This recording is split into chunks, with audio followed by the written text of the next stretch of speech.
I'm not content with the content. I want more.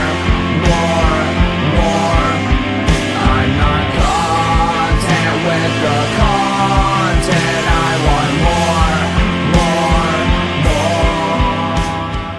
more. Welcome to Hooligan Radio, the podcast that covers video games, movies, true crimes, cryptids, all in one.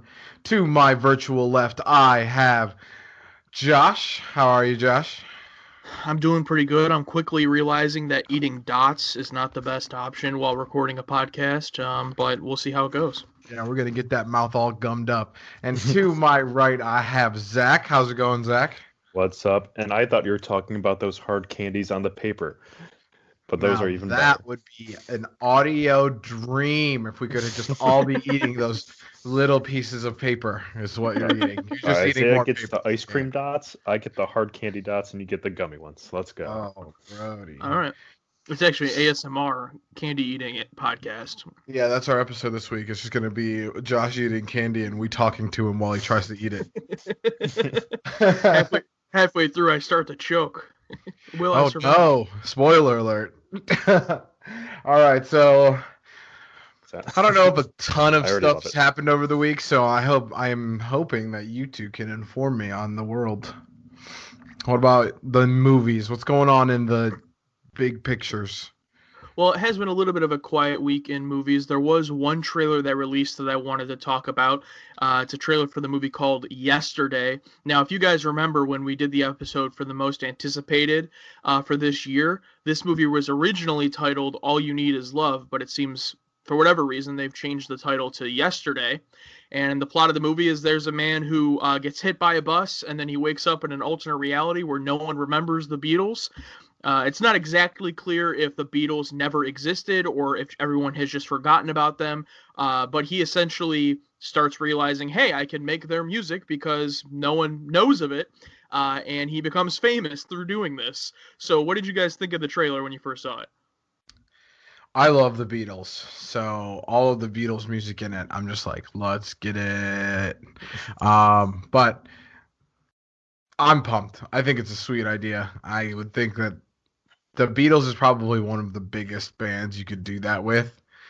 So it'll be really interesting to see. What about you, Zach? Yeah, I'm not a huge music lover, so coming from someone from that side, like I enjoy music, but I'm not like into it as much as like you or Isaiah probably would be. I was looking forward to the humor with Ed Sheeran. I don't think I can say I'm looking forward to specifically him. Oh, okay. What I was saying was I agreed with Isaiah that the Beatles is really one of the only bands where you could make this, and someone who's a fan of the Beatles or not a fan of the Beatles, it still has that mainstream appeal. Like, I'm not huge into the Beatles, but I'm still interested in seeing this movie. But if the movie was the same premise, but like with Metallica, like I probably wouldn't see it, you know. So I don't know. I think that with Metallica it would be fucking nuts. That one would also be crazy.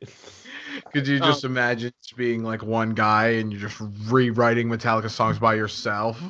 Just like, you don't even have the rest of the I don't band. think it can just be one guy. Then you have to bring a whole band into it because that's just how it has to be with Metallica. But my main question with this story was, if there was an artist or a band that you guys could delete from everyone's memory and steal their music, who would you guys choose? Nickelback. I hate you. The fact that you're telling me I can be the one who wrote Photograph, already done deal. Who would you go with, Josh? Let me get another thought on this one. As odd as it sounds, I'd probably go with Kid Cudi. You know, he's from Cleveland. Plus, I feel like rapping would be, you know, easier as one person than to replicate a whole band. So that's why. I'm thinking of it in the opposite context. You brought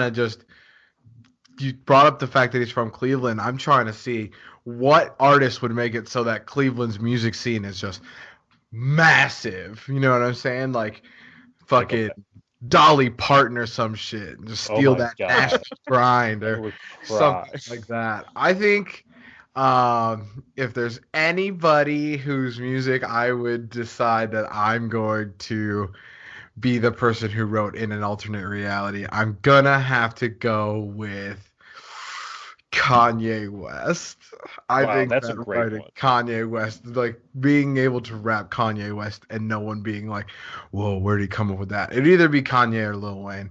Does it specifically like have to be me, or like could I represent someone and give them the music? I 'Cause guess you can do whatever you. If if you're the that's only the one that case, I would remembers do the band, you Beyonce. can do whatever you want.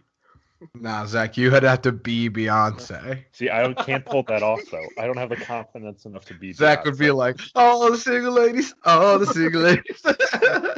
Yeah. Now that I think about it, I do not smoke nearly enough weed to be able to pull off being Kid Cudi, so I don't think I'd be able to do that. Oh man, dang. Well, if you're listening to this and you think you could come up with something better than Kid Cudi, Nickelback, or Kanye or Wheezy, tweet at us and let us know Let what us you know. think. I'm interested. And then the only other story in movie news I wanted to talk about. So this weekend, we've been kind of talking about how it's been a slow week just in the world, but it's President's Day weekend. We're actually recording this on President's Day. But the box office here in America had the worst President's Day weekend in the last 15 years. So, you have to go all the way back to 2004 to find a year where it didn't make as much money. And even then, you're not even including inflation. So if you include inflation, it's probably much worse than that. It's not very fair to compare it to last year because last President's Day, Black Panther opened with $202 million. So that movie on its own made more than the entire weekend did this year. But even taking last year out of it, the last 15 years weren't this bad. And you had big movies coming out this weekend. Alita Battle Angel came out. Lego Movie 2 was in its second week. Happy Death Day to You, which isn't a huge movie, but it's a franchise people know. And then we had a rom-com, Isn't It a Romantic, with Rebel Wilson, all came out. And still, the whole weekend only made $109 million for the top 12 movies. My question to you guys is, do you think this is just because of the selection of movies that are out right now? Or do you think this is a sign of, hey, it's winter, it's cold, I'd rather stay home and watch Netflix? What do you guys think about this? I think these are I think these are some shitty ass movies. Let's be real. Like besides Alita, I don't want to see any of these other movies that you named off. I'm not even sure I want to see Alita, and I didn't even know any of these other movies. You literally just listed off some of the movies, and other than Alita and Lego, I do not know any of the other movies. Yeah, I know of Lego Movie 2, but there's not an ounce of me that wants to see it. I actually am a little disappointed to hear Happy Death Day to You did as bad as it did, but I knew it was probably going to be one of those cult movies where like only the true believers would go, like fans of it will go see it on opening weekend. Yeah, the true believers. They really yeah, believe. Happy Death Day to You. It only made $9 million, but at the same time, its budget was only $9 million because like that's what horror movies do. So it'll be fine. Yeah, like they're gonna make money, but overall, it's not a huge money maker. And Alita, the reviews have been very mixed, but it definitely fell short. It has like almost a $200 million budget, and it only made $30 million this weekend. So that has a lot of work to do if it wants to make money. And I don't know if it's going to be able to do it. Was it just not like hyped up enough? Like, and not a lot of like ads for it? Like, do you know anything why it did so poorly? I mean, from what I've been hearing and reviews I've been reading, people who read Alita, I think it was a graphic novel, like a manga. The people who are fans of that really like this movie, but it's had like no mainstream crossover, like no mainstream, like people like me who have never read it have no interest in going to see it. Really, is what I'm hearing. So that 30 million that went and saw it are probably mostly the people that love Alita, the original manga that it's based off of. So, okay. I just want everyone to know that right now Zach's camera is just off, and then Isaiah's in a complete darkness, and all I see is his face, and I'm so confused. It has to What's be going off. on right now? I don't know what's struggling with my voice video stuff right now, but it works better when it's just my audio. So Zach is just lying. Zach likes to record remotely completely naked, so he turned his camera off. Nah, you've seen me naked through these before. For whatever reason, I just can't show you this time. Yeah, he's just feeling. The other weeks we thought it was weird, but we accepted it. But I guess he got a little uncomfortable this week. Yeah, dude, he's a little bit of body shaming after the fat Valentine's Day weekend. Yeah, man. I get it. It's fine. But that's about it for movie news. So any gaming news, Isaiah? Yeah, so I think these are episodes starting to run together, dude. Did we record 3 days ago? I don't remember. But since the last time we recorded, there was a Nintendo Direct, which is like how Nintendo tells us about what's going on in their world. And it was pretty okay. They announced Tetris Battle Royale, so that's lit. Has They anyone played didn't. that here yet? No, but I heard that it's crazy. So I was talking to some people about it, and it's like, it's insane how some of these people who like play video games for their job, like Twitch streamers and stuff, will play Tetris Battle Royale and get beat by people who their like names are like Zach Lover, and just stuff like I love my son 66, and just like these moms and stuff that are just like Tetris fanatics, just godly at the game. Um, it's not actually called Tetris Battle Royale. It's called I thought it Tetris was. 99. So there are 99 other people that play with you, and I haven't played it yet. I plan to, but I keep just only playing Apex Legends, so my life is a wreck. Um, I thought that was a joke when it was first announced. I thought they were just like making fun of everything coming out being battle royale, and they're like, Tetris is gonna be battle royale, fuckers. But no, it's a real thing. yeah, it's 100% a real thing. It's insane. Other quick touch points on the Nintendo Direct. Um, they showed us a glimpse more of the new DLC character Joker from Persona in Smash. They didn't even like go into his kit or anything like that. They gave us a deep dive into the new Fire Emblem game, which is okay. I'm not really interested in it. And then the last thing they showed is that they are redoing Link's Awakening in this like super cute style. It'll probably be pretty good. If you're a Legend of Zelda fan, and you haven't played Link's Awakening, which came out for I think the Game Boy Color, I'm not sure. So it's pretty old then. Yeah. They're redoing it, and that'll come out for the Switch this year. And it looks really good if you get a chance to look up like the trailer that they showed. But I've never played Link's Awakening, and what's really interesting about it is like there's some other Nintendo IP in that Zelda game. So like Link is like running through this town, and one of the houses has like a chain chomp as like a dog tied up outside of their house, and it like tries to chase Link. And I was like, wait a minute, that's not a Zelda thing. That's a Mario thing.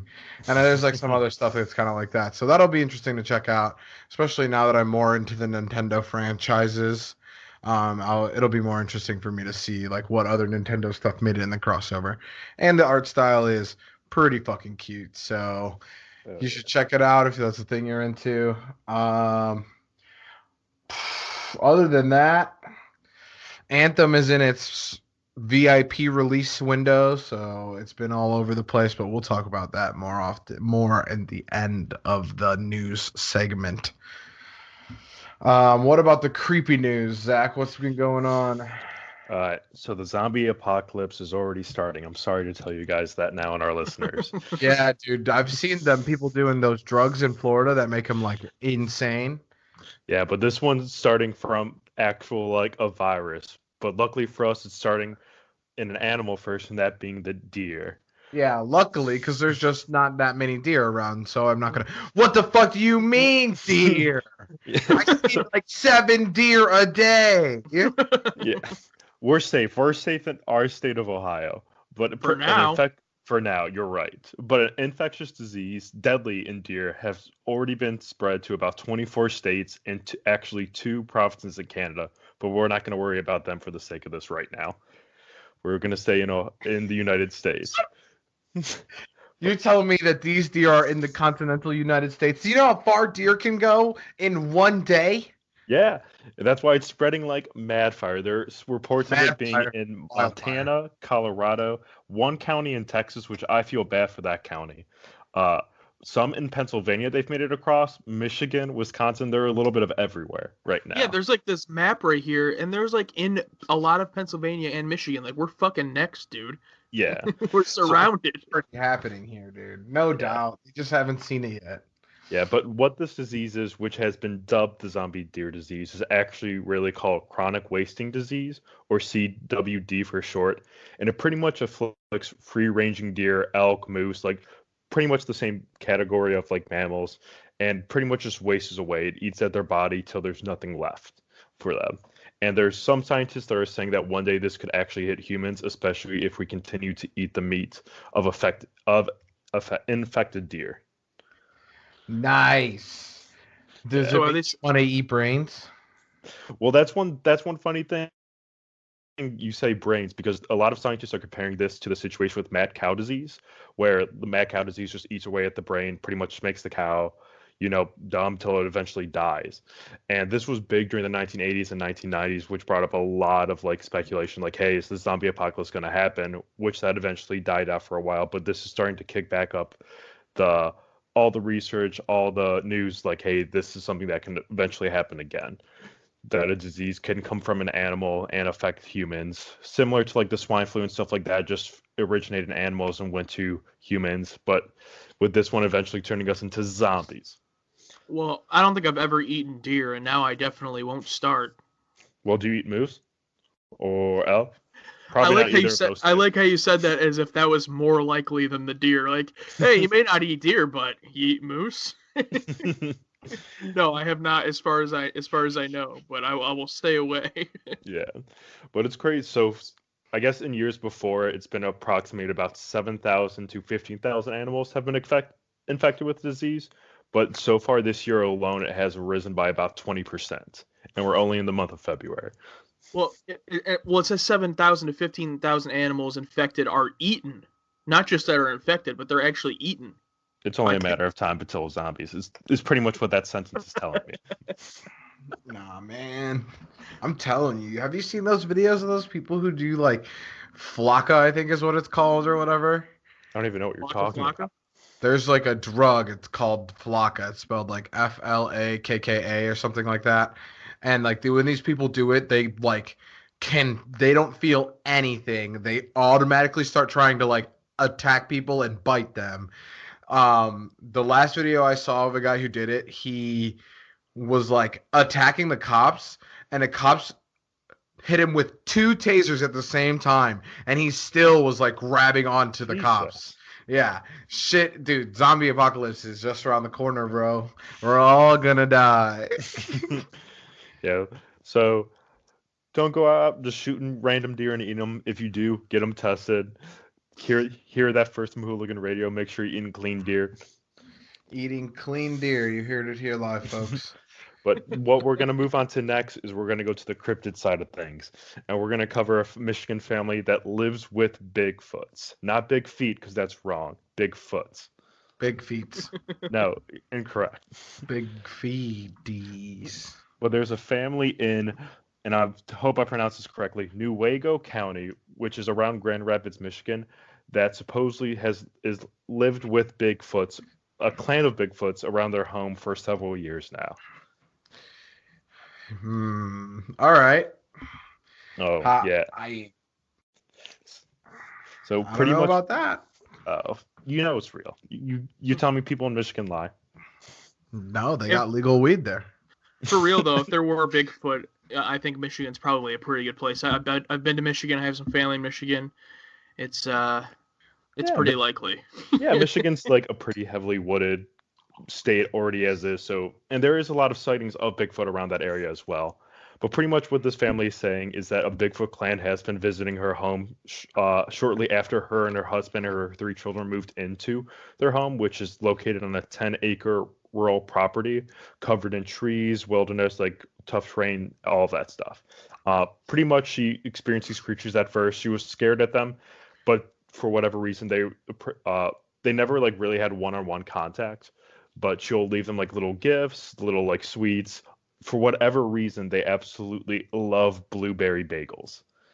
And where's the quote? She's come out and said that she will personally make the Bigfoot blueberry bagels, and if she's not, she'll make sure to go to the store at least once a week to purchase blueberry bagels to give them. Well, the reason they like them so much is because the blueberries in blueberry bagels, if she's getting them from the store, they're like fake. They're just like fucking candy. That's why they like it. Now, if she's making them from scratch, maybe it's a bit different, but Yeah. She says she also actually gives the Bigfoot up to a bucket of fish a day, a bucket of fruit a day, and a bucket What of dry does food. this family dog food a day. do? What does this family do? they They live can in just- Michigan. They have to be fucking loaded. A bucket of fish? That's a lot of fish. I don't know. I feel like that's like 3 fish. It depends on the size of the bucket. I mean, yeah, if And it's the like size a of the fish. sandcastle pail of fish. I don't know. But- There's some pretty big fish like trout. Yeah, Don't know if okay. trout's in Michigan, but Go buy 3 trout, Zach, and tell me how much that is. they're in Michigan. They can fish for it and give it to them. Yeah. I love the this sentence in the article. It says, "For some reason, they never take photographs." It's like, Yeah, but they do experience some weird stuff that supposedly the Bigfoot are doing, such as making knocking sounds. They, for whatever reason, one time went underneath the family's crawl space, which if that happened, I would be shitting bricks to know that a Bigfoot is under my house. They've also went ahead and braided the rope that ties up their pony. Just weird little things like that. They actually had a professor from Russia come in, and unfortunately I can't find his name right now, but just to come in and investigate a little bit. And supposedly just from like the little bit of time he spent there, they found a lot of evidence of Bigfoot or something being in that area. Finding huge feet print that they actually have made several casts of. I think it actually says that they estimate one to be around 18 feet tall, which I don't think that's true. That's insane. That is a 2-story building. Yeah, which is why I think they were a little off with their calculations on that one. Actually, I am sitting upstairs in my apartment. That an 18-foot tall thing would be able to look down in my window at me right now. Oh, I apologize. I was completely wrong. So the biggest footprint they found is 18.5 inches long, but still. Jesus Christ. Okay. But no, So- dude, I think that this is amazing screenplay writing material. So, listen to my screenplay. I'm about to pitch it right here on Hooligan Radio. Trademark, whatever. I don't know. I'll go through the process after the episode. Okay. So, family in Grand Rapids makes contact with the Bigfoot. They don't take any pictures because now they've come in alliance with the Bigfoots. They teach the Bigfoot how to use weapons. The big feeders, what do we ever call them? Bigfoots. The Bigfoots. God, that sounds disgusting. They take over the city of Detroit. And then that just becomes their metropolis. It's like it's like the in-between phase of like Planet of the Apes. Do the Bigfoots clean up Detroit? Or do they Nah. just keep it the same way it is? The first thing they do is they make a press release and they say, "You guys are going to start calling us Big Feet. We're not fucking imbeciles. We know." And then they start cleaning up Detroit, and they actually become the most technologically advanced city in the United States. They're like the Wakanda of the United States. What if you just solved the mystery of the Bigfoot right there? That there are species, pretty much like Wakanda, where they have our technology advanced enough to where all their cities are just invisible. Yeah, dude, that's what it is. I mean, And it they is have said their- that Bigfoots are actually aliens. Big Feet. Bigfoots are actually aliens that come down, which is why a lot of times whenever someone sees a Bigfoot or there's sightings of Bigfoots, that there's a lot of UFO activity in the area as well. So it could just be a Chewbacca situation. Or it could be that the people that have seen Bigfoot are just tripping balls and think that they are also seeing UFOs. Also, Also could be very true. Yeah, like you're like, "Oh, you've seen Bigfoot, huh? That's pretty crazy. Might be believable." And they're like, "Yeah, aliens too. All right, we're done." yeah, here." and the fairy on your shoulder. Just what? Just Yeah, yeah, and my kid is possessed by the devil. He listens to metal. He's like, okay, I'm gonna go home now and stop shopping at this Walmart. Yeah, all I wanted to buy was this bucket of fish for my friendly Bigfoot at home, but I'm just gonna leave now. Yeah, dude, what store sells fish by the bucket? I mean, you don't have to buy it in a bucket; you just put it in a bucket. Mm. How much? I don't know, dude. This sounds sketchy to me. Sounds like there might be just somebody running a big long con on these guys for some blueberry bagels and some fish. What a dedicated con, though.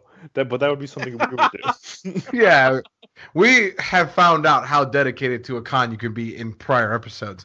That guy for the Fire Festival screwed over millions of dollars worth of people who were invested in his fund. Like, what would it be for a couple fish? Bro? This would be a 10-year con right now. If people were Yeah, dude. Have you ever been conned? It lasts for a very long time. It's like being catfish, but instead of taking your money, they just take fish and bagels. Wow. All I'm saying is, if you had a Bigfoot feats, big felonious assault going on in your wallet by buying buckets of fish for Bigfoot and bagels, I think I would get at least a picture. I hope they at least give them some cream cheese with it or something. I feel like they can be pretty dry if they're just giving them bagels. Dude, they're blueberry bagels. There's blueberries in them that keeps them nice and moist.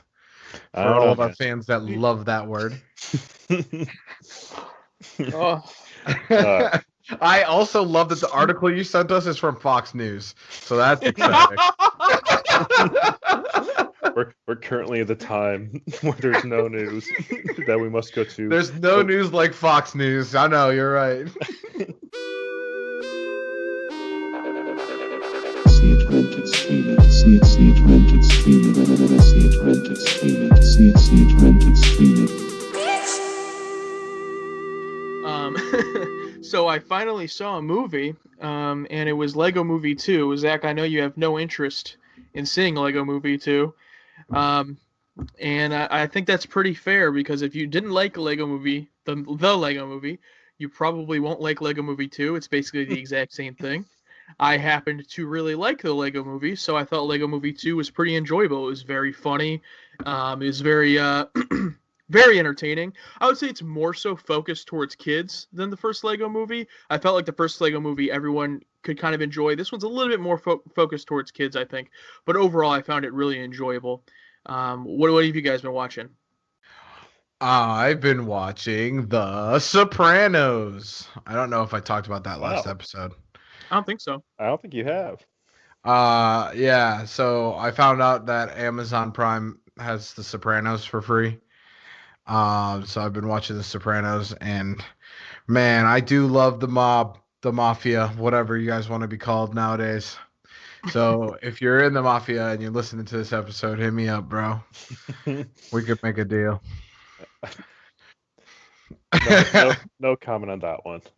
But yeah. but what I've been watching to actually finish was Russian Doll, which, if you haven't seen Russian Doll, it's an original series on Netflix. It's about 8 episodes long. Each episode's about 25 to 30 minutes long. You can honestly kill it in a day. It doesn't take too long, 4 hours tops. Really, really good series. I've probably talked about some other Netflix originals on here, but this is the first Netflix original series that is truly like blown my socks off. It's a little bit slow at first. The first 2 episodes, you just don't really know what's going on, and you're just trying to figure out like what the fuck's going on with it the entire time. It pretty much follows this woman who just keeps dying but keeps coming back into the same place, which her place is a bathroom at her birthday party.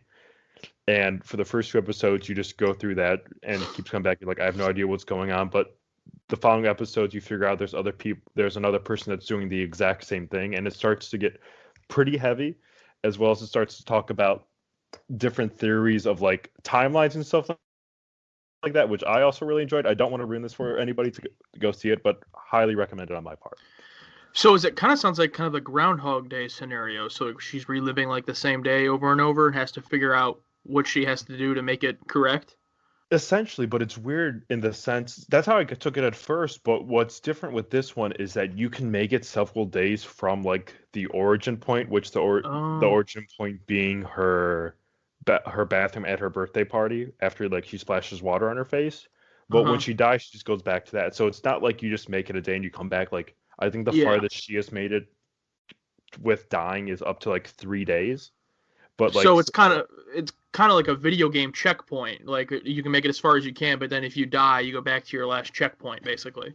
Yeah, it's pretty much like, think if Dark Souls was real life, because life's just fucking hard like Dark Souls.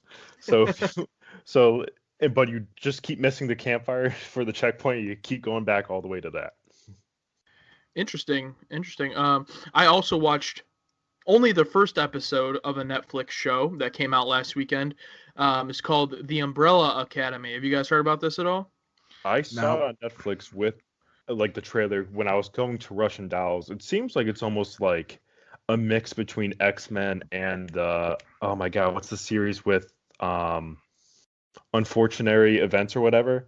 Unfortunate Events. I think that's pretty spot on. It's very much an X-Men vibe. That's such like the generic thing to say whenever you have a bunch of kids who have superpowers, like, oh, X-Men. You know, it's like such a typical thing. But it really is. They're not really kids. They're like young adults. But it's like basically the show starts and there's like, it says there's like a whole bunch of women who one day just gave birth to a baby, but none of them were pregnant when they woke up that morning. So no one knows how they gave birth to these babies. And this one guy was able to get his hands on 7 of the babies, and they grew up in this Umbrella Academy, and they all have a different power. I've only watched the first episode, but I'm pretty interested in it. Ellen Page is in it. If you don't know, Ellen Page is in Juno, Inception. But also there is a CGI like an ape character who's like an old man but an ape, and he's completely CGI. And I just wanted to bring it up because for a Netflix show, I don't know what the budget on this is, but it's very impressive to have a completely CGI character that's like a pretty big character in the show. I mean, I don't know how much he is throughout the show because I only watched the first episode, but that was the most impressive part to me, was the special effects for this Netflix show. So I would recommend checking that one out as well. Again, I've only watched the first episode, so it could be crap the rest of the season, but the first episode was pretty good. Or the ape dies the following episode. Yeah, or he was only in the pilot. Like the next episode, they're like, oh, he went on vacation. Just the fact there's an ape makes me think it's X-Men even more. Yeah, exactly. So I think that's about it for See It Rent. Oh, I wanted to bring up one more thing. So I kept hearing about this documentary on Netflix called Abducted in Plain Sight. Yeah, I've heard about that a lot I saw that too. as well, but I haven't seen any of it yet. So all I'm gonna say is it's like extremely wild. It gets a little bit slow and boring at parts. Like I think it's like an hour and a half, and it didn't have to be that long. But it's like it's about a girl who gets abducted, and her family does some weird, crazy shit. You just gotta watch it. But I would as far as like a true crime documentary goes about abduction, I would check that one out as well. All right. Also, Dr. Kim Jong has a stand-up special that came up on Netflix the last week, which I haven't checked out, but I'm a big Kim Jong fan, so I'm probably going to check that out in the next week and tell you about it next. See It, Rent It, Stream It. So, let's get on to it. This week is your last week in between the actual release of Anthem, so we're going to talk about it, and we're going to make you guys well-informed and all that kind of good stuff so that you don't end up buying a terrible game or the wrong game. So, Anthem game. It is what we call in the industry a looter shooter. If you don't know what a looter shooter is, it's basically like if you could imagine what people did in World of Warcraft, where you ran around and you got better gear and you did quests and all that kind of stuff. It's like that, except it's all about shooting the enemies instead of using cool skills and stuff like that. So that is going to compare to another looter shooter, which is the Division 2. So we'll talk about some of the differences. Let's see. Where are we going to start? Let's start with Anthem just because it came out. Okay. Yeah, Or yeah. at least has been released for the people who pretty much pre-ordered it and everything. Yeah, okay. That makes sense. So Anthem is what a lot of people will call the successor to Destiny. A lot of people have played Destiny and know kind of what it's about, but it's like in the future, and in Anthem they have these things called javelins, which are basically like mech suits that you can fly around in the crazy wilderness where these beasts and stuff live that you have to go out and kill. But yeah, it looks, trust me, the game looks beautiful. It is probably one of the prettiest games I've seen come out in a long time.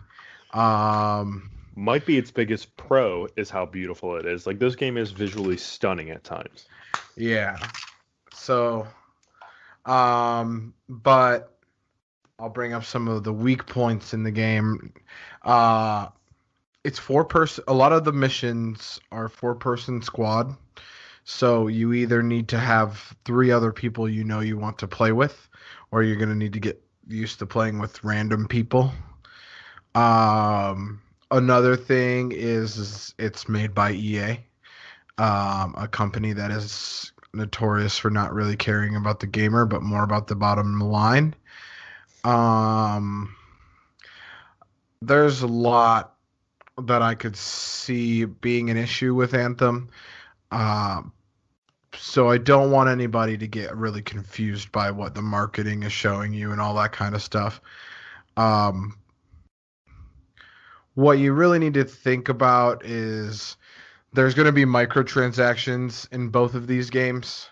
But I really want to push that they're cosmetic microtransactions. They're not pay to win necessarily. So it shouldn't be that big of a deal unless you're a guy who loves cosmetic items. Then you might want to look into the economy of that. But when it comes to Anthem, there's some really cool aspects. Like, Zach, have you seen anything about the game?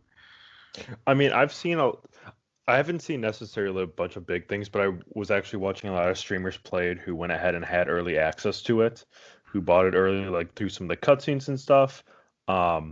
So I watched a little bit of that. One thing I saw that blew my mind, and I didn't really think anything of it at first till the streamer actually commented on it, is the loading screens for Anthem, which are just ridiculously long. There was a point to where the streamer came up to pretty much it was like one of those missions where you had to go somewhere, pick something up, and then leave. He walked into this area, which triggered a loading screen, waited close to like 2 minutes for it to go through. Within 10 seconds of coming from that loading screen, he picked up the item and had to reverse and walk back out. And he just threw up his hands. He was like, "What the fuck?" And at that point in time, I was like, "I'm just gonna go to someone else. I can't do this again." Just to sit through a loading screen. Right. Yeah, I've seen that there's been a lot of issues with loading screens, and it's really weird because a lot of the games that have come out in the recent years have gotten rid of loading screens altogether. Mm-hmm. So it's baffling to me that this guy had to wait basically 5 minutes to do one portion of a quest. Mm-hmm. But Josh, would that be a breaking point for you, having to wait basically 5 minutes to pick up an item in a different room? I mean, I think that's pretty ridiculous. Yeah, I don't know if that was a normal thing, then yeah, that the game's almost broken at that point. But what I would say is, at one point you brought up, you said that a lot of the missions are like a 4-person squad. So is that like the main game, like the actual main story of the game, is that connected to like online? Like you can't even use like AI characters. It has to be people with you or people online? I think that you can do the missions by yourself, but I'm pretty sure that they have matchmaking for all of the missions and stuff like that. So you'll end up just getting matched with randoms if you're on the internet, I think. But I haven't seen anybody. Normally, all of the streamers that I've watched play are always playing with their group of like 3 or 4 of them. So I haven't really seen any of that matchmaking stuff go on, or people pick up randoms like that. I struggle to get 2 other people to play Apex with me at times. I couldn't imagine trying to get 3 additional people to like have to do an event that requires that many people. Right. And I was gonna say it's interesting that if that's like the main, part of the game, that we've gotten to a point where you buy a game where you can't play by yourself even if you want to, right? Like most online games have a single player mode, but this is like, if you want to do this mission, it's okay if you don't have people with you, but we're gonna match people to play with you. I think that's pretty interesting. Right. Yeah, it's weird because the problem that I have with that online interaction ordeal, right, is actually couples with Zach's issue about the loading screens is if the other people get too far ahead of you in the mission, the game will pull you to them, but you have to go through a loading screen to get pulled to them. So if you match up with people who have played the game before, you end up just sitting through loading screens over and over again because they're just like flying through the mission while you're like trying to look around and look at all the cool scenery that the game has included. You know what I mean? Yeah, that sucks. Mm-hmm. Another aspect about Anthem that makes me not want to buy the game. I'll probably buy it because it's who I am as a person. I probably won't buy it on launch. But there is no competitive multiplayer in Anthem compared to a game that we haven't even started talking about, The Division, who has specific zones that are strictly, well, they're not strict, they're a variation of competitive gameplay that isn't really done in any other things. So in The Division, which we could start talking about now, I guess, there are different zones on the map, and some of those zones are player versus environment, so you versus AI or whatever. But then there are specific zones that are player versus environment versus player. So you could either work together or you could betray the people you're working with and steal the things that they got. So it's it's really interesting the way that they did it. And they didn't really pull it off perfectly in the first one. I don't think that they kind of fleshed that whole system out, but I think it was an amazing idea.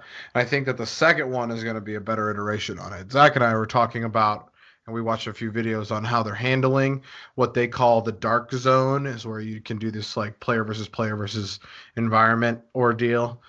And it seems really interesting because they've gotten rid of, in the first one they had aspects, if you've played The Division, this will make a lot more sense to you, but if you went around killing other players and taking their stuff, you got labeled as a rogue agent. And when you're labeled as a rogue agent, everybody in the dark zone could see where you were. Which just doesn't make any fucking sense. Right. I think it catered Was it like a more... deterrent, basically? It's to me, it was pretty much like, okay, we put this part of the game in here for you, which is PvP essentially, but we're punishing you for playing PvP by giving everyone a heads up of where you're at. Right.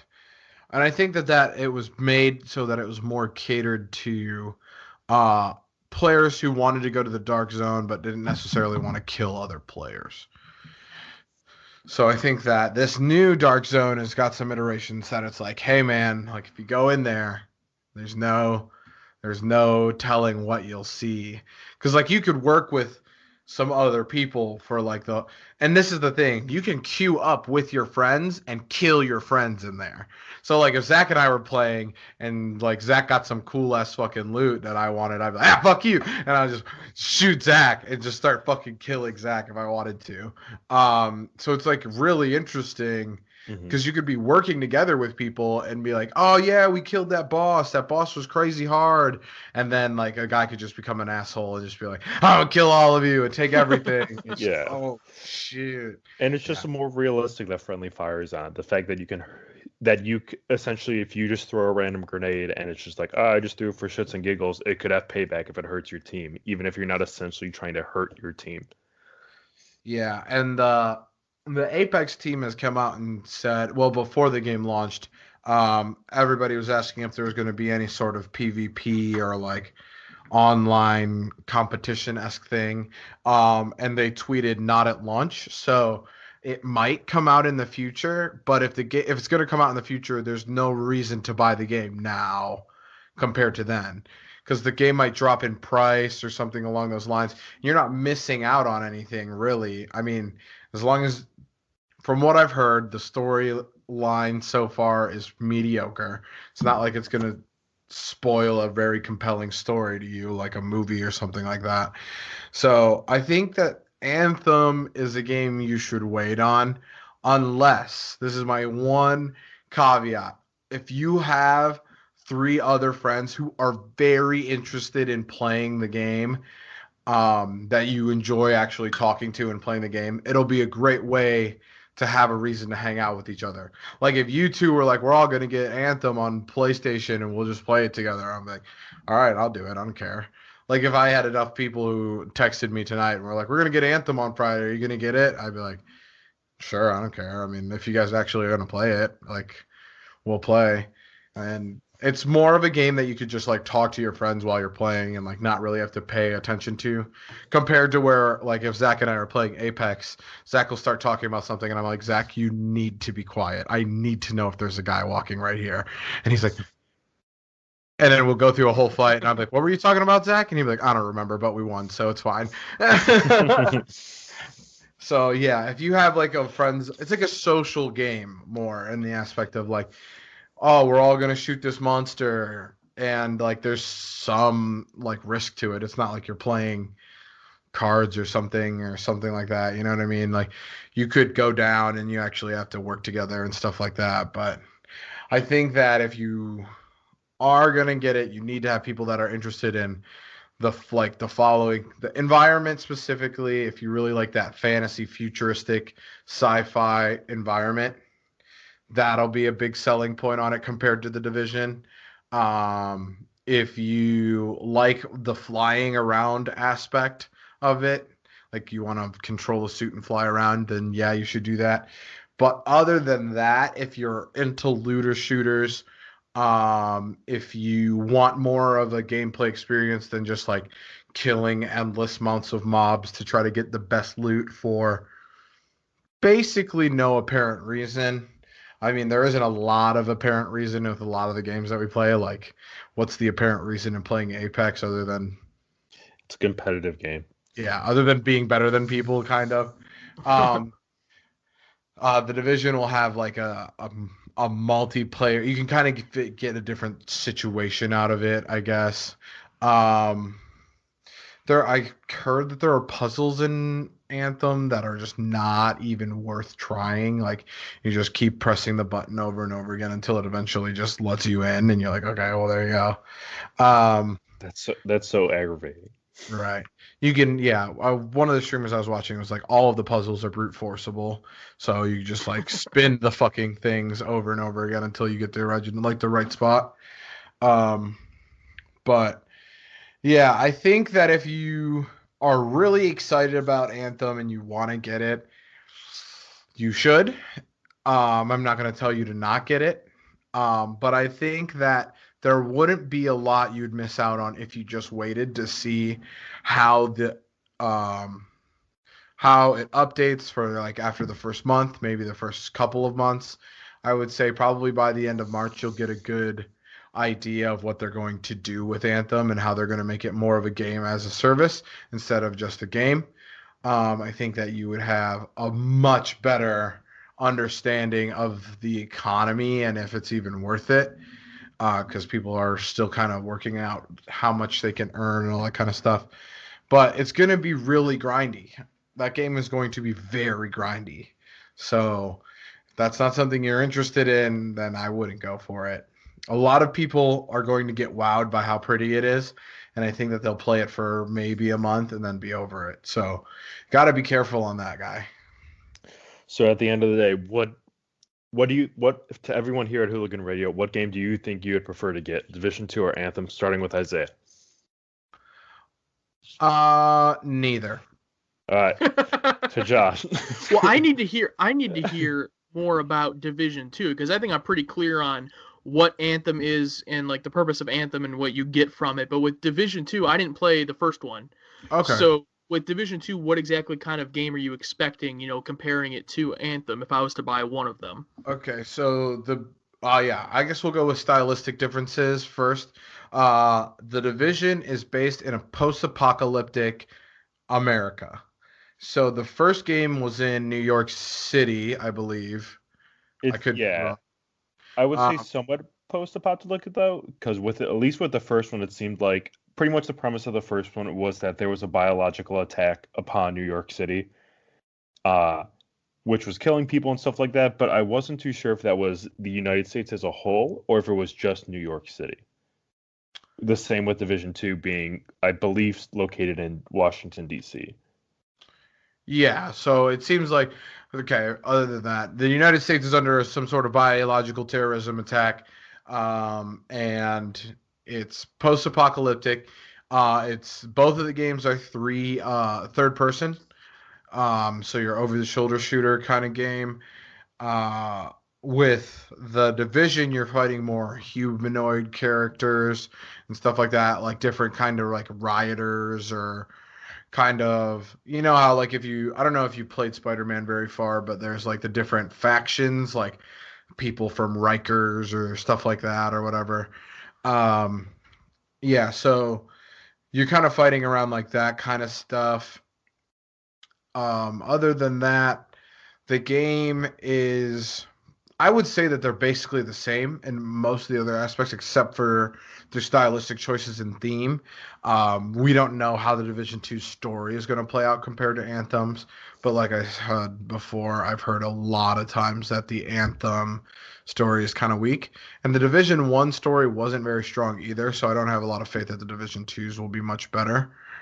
I know that I was fond of Division 1, but it was only based on the fact that I had people who played with me at that point in time. So they're kind of the same game, and that's why I would say that my vote is neither, because those games can get repetitive, and I don't personally think I have a squad of people that I would be like rushing home to get on and play with, and when the game really doesn't matter, it's just like what we're talking about specifically. I don't really play with the people that I played the Division 1 with anymore, because we're on like different life schedules and stuff. But hey, if you're listening, Quincy and Tyler, I am down to play Division 2. Just got to hit me up. But yeah, so the Division has all of those like bonus aspects, and it's the same kind of game. It's loot and shoot. You kill big mobs and they drop guns that have different rarities and kind of stuff. But it's really just playing a game of RNG every time you play. Like a lot of people right now are talking about the different tiers of loot in Anthem. So like loot tiers normally go from common to legendary. And I guess everybody in Anthem right now is just struggling to get the tier below legendary. So it's just like been watching them play it has been enough for me to be like, do I really just want to base my whole life off of some loot and RNG that doesn't really matter in an aspect of I can't use it against anybody. I can just be like the furthest in the game, the fastest. Like, is it like it doesn't seem rewarding to me? The game doesn't, Anthem doesn't as of right now. And the Division has at least that aspect where it'll be rewarding in the way that you could roll into the dark zone and have pretty good gear and just like fuck people up. Well, with that being said, I think just from what you're saying, I'd probably have to go with the Division 2 just from what I'm hearing. It just seems more like my style of game. And then also, I was just looking at some details about it online as well, and it's a Tom Clancy game, which makes me, kind of hooks me in as well because I've liked a lot of Tom Clancy properties, video games. So I would probably have to go with the Division 2 as well. Again, going off of just what you've told me and the very little I've seen on it online. I mean, the Anthem reviews that I have read, barely anything positive outside of, like you said, how beautiful it is, how great it looks. But if you have to wait for 2 to 5 minutes, of loading screens just to see how great it looks, it's not really worth it. I think that's something that's going to have to be fixed, especially by this Friday. The fact that it would take that long. I'm hoping that it was just something going on with it being released early, but I can't guarantee that myself. But like Josh, I think at the end of the day, I would honestly also say the Division 2 solely based off the fact I like the concept of Division 2. I like the storyline that it possibly can portray with the biological attack. I've just been so brutally let down in the past with the concept of Anthem being so brutally destroyed by what Destiny has produced. that I've almost given all hope for those sort of games. Yeah, Destiny really kind of screwed it because really screwed the pooch on what they did and what Anthem is trying to do, because Destiny fired that lead writer right before the release, and that lead writer was like, fine, if you're going to let me go, I'm taking all of my content. And then they tried to make up that content in a month. Mm-hmm. So I feel like blaming Anthem for that fuck up is not necessarily fair, but you can't I can't de-justify how you feel about the game, about the type of game that it is. But from what I've seen, it's like there's a lot of people who are reviewing it, and it was like, it seems like the way that they made this game was like a checklist of things. They're like, does it have this? Check. Does it have this? Check. And you're just like... And you're talking about Anthem? Yeah. And it doesn't seem like it's much deeper than that. And I don't know. I haven't seen... None of the streamers I've watched have gotten to the end game, which is where like everybody's going to spend a majority of their time, which is basically going to be grinding out this loot so that you can grind out bigger monsters to grind out loot, which is just like loot shooters in general. But I think that Anthem has not shown me anything that I could justifiably go around and tell my friends I'm interested in buying Anthem, or they should be interested in buying Anthem. But who knows? I know that I have a lot of friends who say they are very excited about Anthem. I just wanted to make sure that those friends are making sure that they're not just buying into so much of the advertising that EA has been pushing. Because EA will tell you over and over you want this game till you're eventually convinced you want the game. And they'll show you all the best parts but not tell you about the worst. And I wanted to make sure, via the only medium I have other than social media, that you motherfuckers know. So we have Zach and I saying Division 2, but Isaiah, you aren't convinced on the Division 2 as of right now. I'm not convinced. On it either. I can be convinced, and we will see, because they're doing the same kind of thing, but they come out in March. So they'll do the early release ordeal, and maybe in March I'll be able to give an update on if I'm going to be interested in the division. But as of right now, I'm giving Anthem the Isaiah seal of don't buy. Stamping that right on the cover. Don't buy for now. I can't wait till you go to GameStop and stamp on every single copy of Anthem. Every single copy. I'm just going to stand by the counter for 8 hours a day and just say, hey, don't buy that, man. Until they kick me out. Sir, can you please leave? Just no. No, I can't. Can't leave. Sorry about it. I didn't my bring civic my car. duty. Well, I think that's going to wrap this week up. Don't buy Anthem, according to Isaiah, and the jury is still out on the Division 2. We want to thank American Spirits for their song Blanket Forts, Zuckerberger for the See It, Rent It, Stream It theme. Any closing remarks from you guys before we go? I'm going to guess that deer meat. Eat that. Don't eat dirty deer. But you didn't bring up the Twitter poll that you threw up there briefly. That was for next week. Oh, you're going to talk about it next week? Yeah, I threw up a Twitter poll. It's still going to be open by the time this uploads. But I'm curious to see whether or not people are going to watch the Oscars this year. It's this Sunday, and I wanted to talk about it a little bit next week, depending on because we can recap what happens and whatnot. But go vote on that poll, because I am interested in seeing how much interest is out there for the Academy Awards. Okay, so Oscars are movies, Emmys are TV, Grammys are music. And if you get that confused, you're not the only one, because I had to say it out loud to remember. But I didn't remember. Go vote in our poll. If you vote in our poll and you tweet at me and tell me you voted in my poll, I'll give you a sexual secret surprise. Holy shit. I didn't mean the word sexual, but it came out. So I'm who gonna knows like what that. joke I'm it is. curious to see what that means. I'm not content with the content, I want more.